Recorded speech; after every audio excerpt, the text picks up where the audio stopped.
बिस्मिल्लाहिर्रहमानिर्रहीम। अस्सलाम वालेकुम माय यूट्यूब फैमिली। आज मैं आप सबके साथ बहुत ही ज़्यादा आसान और मज़े के मसूर पुलाव की रेसिपी शेयर करने जा रही हूँ, जिसे मैंने बहुत ही आसान तरीके से बनाया है। अगर आपको कुछ समझ में नहीं आ रहा है कि लंच में क्या बनाएँ, तो आप इस पुलाव को ट्राई कर सकते हैं। बहुत ही मज़े का बनता है और बहुत ही आसान है बनाना। तो यहाँ पर ये देखिए, मैंने जो खड़ा मसूर होता है ना, काला वाला मसूर भी इसे कहते हैं, इसे मैंने भिगो कर रख दिया है। इसे भिगोए हुए मुझे 40 से 45 मिनट हो गया है। देख सकते हैं आप, ये थोड़ा-थोड़ा फूल भी गया है।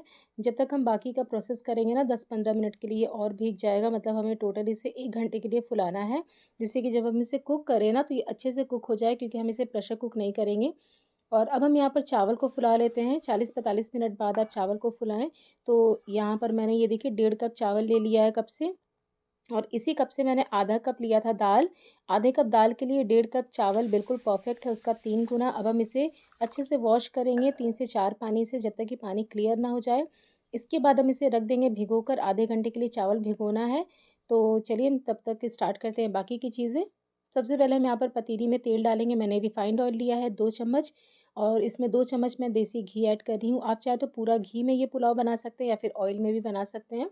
और इसके बाद हम इसमें डालेंगे सबसे पहले कुछ खड़े गरम मसाले। मैंने ले लिया है तेज़पत्ता, छोटी इलायची, 2-3 लौंग, दालचीनी का टुकड़ा, थोड़े से काली मिर्च के दाने, ज़ीरा, और यहाँ पर है ये स्टार एनीस। और यहाँ पर जो ज़ीरा था ना, वो मैंने शाह ज़ीरा लिया है। और यहाँ पर सारे खड़े गरम मसाले को इसमें डालेंगे। हल्का सा जब ये स्प्लैटर हो जाएगा, तो हम इसमें डालेंगे स्लाइस किया हुआ प्याज। एक बड़े साइज़ का मैंने प्याज लिया था, और इसे हमें हल्का सा बस लाइट ब्राउन करना है, पूरा ब्राउन नहीं करना प्याज को। जैसे ये हल्का सा गुलाबी होगा ना, तब हम इसमें अदरक और लहसुन का पेस्ट ऐड करेंगे। ज़्यादा डार्क कलर नहीं देना प्याज को हमें, वरना जो पुलाव है ना, उसका भी जो कलर है वो काफ़ी डार्क हो जाएगा। ये देखिए, यहाँ पर बस प्याज जो है ना, वो ब्राउन होना स्टार्ट ही हुए हैं। अब हम इसमें अदरक और लहसुन का पेस्ट ऐड करेंगे 1 चम्मच। इससे ज़्यादा आपको नहीं डालना। 1 चम्मच अदरक लहसुन का पेस्ट ऐड करने के बाद हम इसे भी 1 से 2 मिनट के लिए भूनेंगे, बिल्कुल लो फ्लेम पर, जिससे कि अदरक और लहसुन का जो रॉ फ्लेवर है ना, वो चला जाए। बिल्कुल लो फ्लेम पर आपको भूनना है। साथ ही साथ जो प्याज का कलर है ना, वो भी थोड़ा सा और डार्क होगा। तो ये देखिए, यहाँ पर अदरक लहसुन को मैंने 2 मिनट के लिए भूना। आप देख सकते हैं प्याज का भी कलर थोड़ा सा पहले से डार्क हो गया है। अच्छे से हम इसे मिला लेंगे। अब हमने जो दाल को भिगो कर रखा था, यहाँ पर इसे ऐड कर देंगे। दाल को ऐड करने के बाद हम इसे 2 से 3 मिनट के लिए भूनेंगे। दाल को ऐसे भून कर जब हम पुलाव बनाते हैं ना, तो टेस्ट जो है वो काफ़ी अच्छा आता है। तो इसे हम भून लेते हैं। 2 से 3 मिनट के लिए आप इसे भून लें। तो यहाँ पर ये देखिए, दाल को मैंने 2 से 3 मिनट के लिए भूना था। अब हम इसमें आलू ऐड करेंगे। ये 2 मैंने मीडियम साइज़ के आलू लिए थे, जिसे मैंने इस तरीके से मोटा-मोटा कट किया है। आलू और दाल को दोनों को साथ में भी हम भूनेंगे कम से कम 3 से 4 मिनट के लिए। तो इस तरीके से आपको बीच-बीच में चलाते हुए इसे भूनना है, वरना ये नीचे पकड़ लेगा। तो यहाँ पर अब हम इसमें आधा कप जितना पानी ऐड करेंगे, जिससे कि आलू और दाल जो है वो गल जाए। अच्छा, पानी के साथ ना मैंने इसमें नमक भी ऐड किया था थोड़ा-सा। नमक ऐड करने से आलू और दाल जो है वो जल्दी गल जाते हैं। जो कैमरे में रिकॉर्ड नहीं हो पाया, तो नमक भी आपको ऐड करना है। कवर करके लो फ्लेम पर छोड़ दें, जब तक कि आलू और दाल 80 टू 90% गल नहीं जाते। क्योंकि अगर आप इसे इस पॉइंट पर नहीं गलाएँगे ना, तो ये बाद में चावल के साथ जब पकेंगे तो बस कच्चे रह जाएँगे, क्योंकि चावल को पकने में कम टाइम लगता है, आलू और दाल को ज़्यादा लगता है। तो इस स्टेज पे पानी ऐड करके आपको गलाना है। ये देखिए, यहाँ पर जो आलू है ना, वो 90% कुक हो गया है, दाल भी गल गए हैं। बाकी का जो बचा है वो चावल के साथ पकेगा। तो इसमें 2-3 मसाले ऐड करेंगे। सबसे पहले ऐड करेंगे ज़ीरा पाउडर 1 छोटा चम्मच, लाल मिर्च पाउडर ऐड करेंगे आधा छोटा चम्मच। आप कम ज़्यादा कर सकते हैं, तीखा अपने टेस्ट के हिसाब से।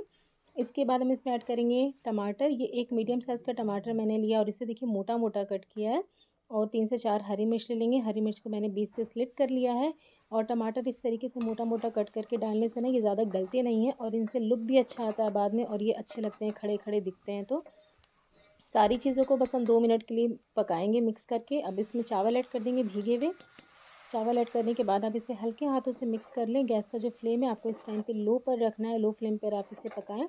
हल्के-हल्के हाथों से बस ऐसे ही आप चावल को मिक्स कर लें, और इसमें अब पानी ऐड करना है आपको। तो 1.5 कप चावल के लिए हम 3 कप पानी लेंगे। मतलब जितना भी आपने चावल लिया था ना, उससे डबल आपको पानी लेना है। तो 1.5 कप चावल के लिए यहाँ पर मैंने 3 कप पानी इसमें ऐड कर दिया। अब इसमें हम नमक ऐड करेंगे। पहले हमने नमक ऐड किया था आलू और दाल को गलाने के लिए, अब यहाँ पर चावल के लिए ऐड करेंगे। आप इस टाइम पे ना नमक डाल के मिला के इसे हल्का सा इसका पानी टेस्ट कर सकते हैं। अगर कम लगे नमक, तो आप इसी स्टेज पे डाल सकते हैं। और आधा छोटा चम्मच मैंने ऐड किया है गरम मसाला पाउडर। बस इसे हल्के हाथों से मिक्स करेंगे हम। और इस स्टेज पे आप चाहे तो पानी चेक कर सकते हैं, नमक कम ज़्यादा। अब इसे कवर करके, आधा कवर करके हम हाई फ्लेम पर पकाएंगे जब तक इसमें बॉयल नहीं आ जाता। यहाँ पर ये देखिए इसमें उबाल आ गया है, तो अब हम ढक्कन हटा देंगे।